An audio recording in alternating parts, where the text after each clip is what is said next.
Hey everyone, it's May 12th and I'm Hirsch Wilson, and I hope that you are well and as safe as you can be. In the middle of all this, the pandemic, the economic crash, the chaos and confusion, I want to talk about our saving grace, and that is bravery. I come at this in a circular way. It starts with stripping away the illusion that life is about being comfortable and being happy. Closer to the truth, it seems to me, is that life is difficult.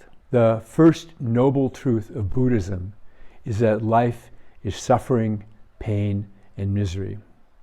Now you might think that might have been true in the 6th century BC when that was written, but we live in the 21st century and blessedly in the first world. But the fact of the matter is that even in our 21st century, we can't escape trauma, we can't escape tragedy, and as we have learned, life turns on that dime. If you had the experience of tearing up your 2020 calendar, then you've learned that the future is more of a maybe than a promise. So the first step in understanding that bravery is our only choice is stripping away the illusions that we sometimes live with. Next, I think we misunderstand bravery. I'm not talking about heroic bravery.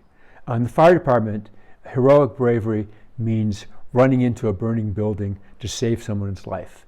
That does happen, and we honor and celebrate those who do it. We honor and celebrate the heroism of the doctors and nurses and medical staff who put their lives at risk saving COVID patients. Rather, I'm talking about everyday bravery. That is the ability to understand that this life is all that we have, and then to go ahead and live life furiously and lovingly. It is to embrace the fact that every heartbeat is a miracle, that loving someone and being loved is nothing short of astonishing. To discard illusions but revel in these truths takes bravery, everyday bravery. Now, the last thing to think about. Here's the problem. We live in a society, a culture, that lulls us to sleep and tells us that we don't need to be brave to be happy or to be fulfilled. Rather, we just need to accept the precepts of society that wealth, material things, and status are the routes to whatever our goals are. In swimming in this ocean, we lose touch with our innate courage. We forget that we're the sons and daughters of courageous people, no matter where on our small planet your genealogy springs from. Walt Whitman wrote, "I am large, I contain multitudes," and so do each of us. Once we choose the brave path, once we rediscover our courage, we are uncontainable and the possibilities are endless. Is it a difficult path? Yes. Are there hardships and failure and heartbreak? Yes. But the way the human spirit works is every time we go through hardship, every time we go through difficult, if we allow it, we become larger and more capable.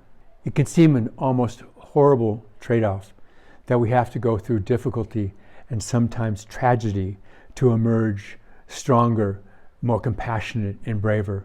But that seems to be the way. Here's what I think the payoff is for living a brave life, stripped of illusions, and even in our pandemic time, accepting life for what it is.